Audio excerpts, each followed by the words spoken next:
माहौल पैदा किया है जिसमें कि हर शख्स को जो है जो पाकिस्तान तहरीक इंसाफ से ताल्लुक़ रखता है उसकी ज़िंदगी को मुश्किल बनाने की कोशिश की गई है। ऐसी सूरत हाल में दो सूरतें हैं। एक तो ये है कि हम इस सारे दबाव से, इस सारी जो भाग दौड़ है, इससे हम पीछे होकर और घर बैठ जाएं, और दूसरा ये है कि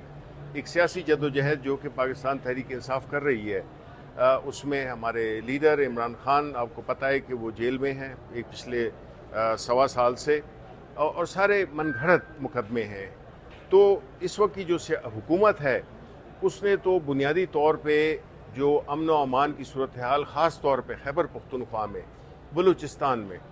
लेकिन चूँकि हम खैबर पख्तूनख्वा में खड़े हैं, ये हमारा सूबा है और हमारी ये ज़िम्मेदारी भी है, लेकिन जो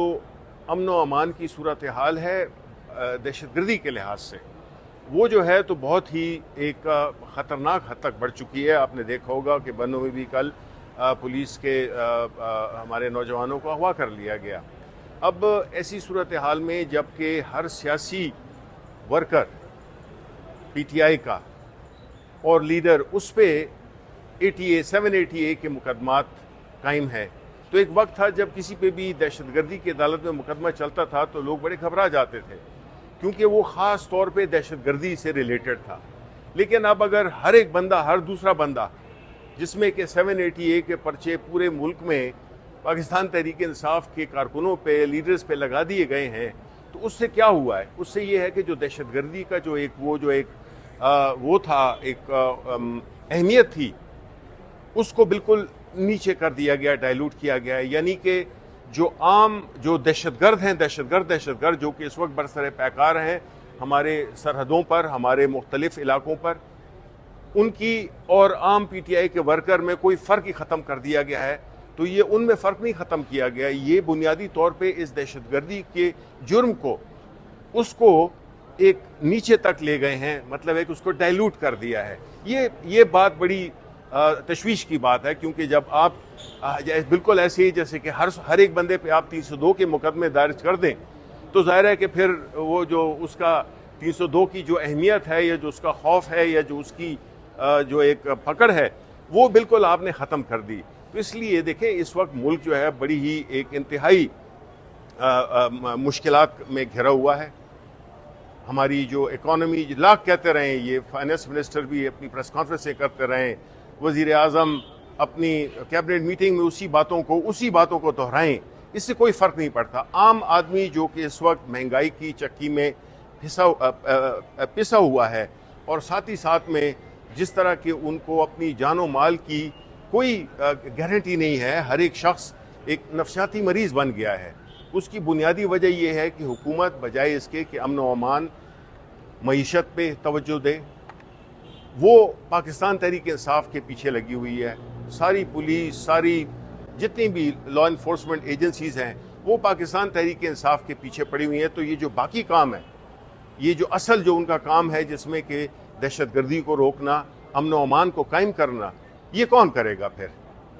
तो इसलिए ये बुनियादी तौर पे एक बड़े लम्हे फ़िक्रिया है, और मैं समझता हूँ कि पाकिस्तान तहरीक इंसाफ जो कि अपनी एक सियासी और कानूनी जंग लड़ रही है, हम सियासी लोग हैं, हम कोई दहशतगर्द नहीं हैं, हम सियासत पे यकीन करते हैं, हमारा मुकाबला सियासत में किया जाए। ये जो आज पीछे बैठे हुए हैं,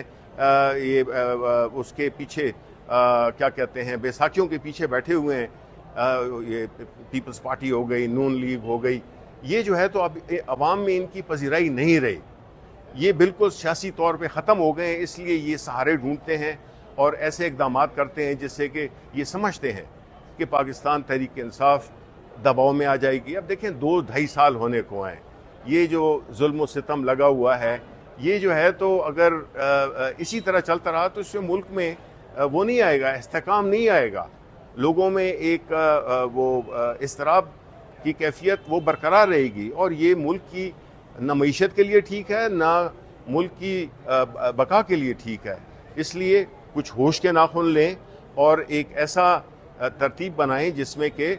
सियासत भी चले, सियासी प्रोटेस्ट भी हों। प्रोटेस्ट सियासी हमारा जो 24 को हो रहा है, देखें, ये हम एक सियासी हमारा एक हक बनता है, कानूनी आईनी हक बनता है कि हम बड़े पुरअमन وہ کریں گے، لیکن اس پرامن پروٹیسٹ کو اگر کوئی انتشار میں تبدیل کر دے اپنی کہ جی ڈنڈا ماری ہو رہی ہے، آنسو گیس چل رہی ہے، اس قسم کی پکڑ دھکڑ ہو رہی ہے، تو وہ ایک آپ انکریج نہیں کر رہے ہیں، آپ اس کو ایک اچھے بھلے ایک سیاسی اجتماع کو، ایک سیاسی جدوجہد کو، ایک سیاسی ایک ایونٹ کو آپ جو ہے تو اس کو آپ وہ بنا رہے ہیں، ایک انتہائی وہ اس والا گڑبڑ والا ایک ماحول پیدا کر رہے ہیں۔ یہ نہیں کرنا چاہیے۔ جب تک سیاست ہے یا تو ہے، تو اس میں پرامن طریقے سے احتجاج کرنے کا حق پاکستان تحریک انصاف یا کسی بھی سیاسی پارٹی کو ہے۔ ہم نے اپنے وقت میں کرنے دیے، اور اس لیے ہم یہی امید کرتے ہیں کہ یہ پرامن مارچ جو ہے، جو کہ مختلف ڈیمانڈز ہم نے دی ہوئی ہیں، اس سلسلے میں یہ ہماری ایک سیاسی ایکسرسائز ہے، اور وہ ہم انشاءاللہ پرامن طریقے سے کریں گے، اور ہم یہی امید کرتے ہیں کہ حکومت بھی اس کو پرامن رہنے دے۔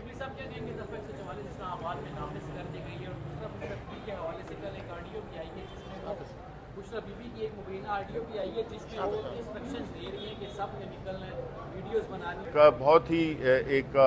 ایک ایسی دفعہ ہے جس میں کہ ہمیشہ کسی بھی سیاسی ایکٹیویٹی انگریزوں کے زمانے کا بنایا ہوا قانون ہے،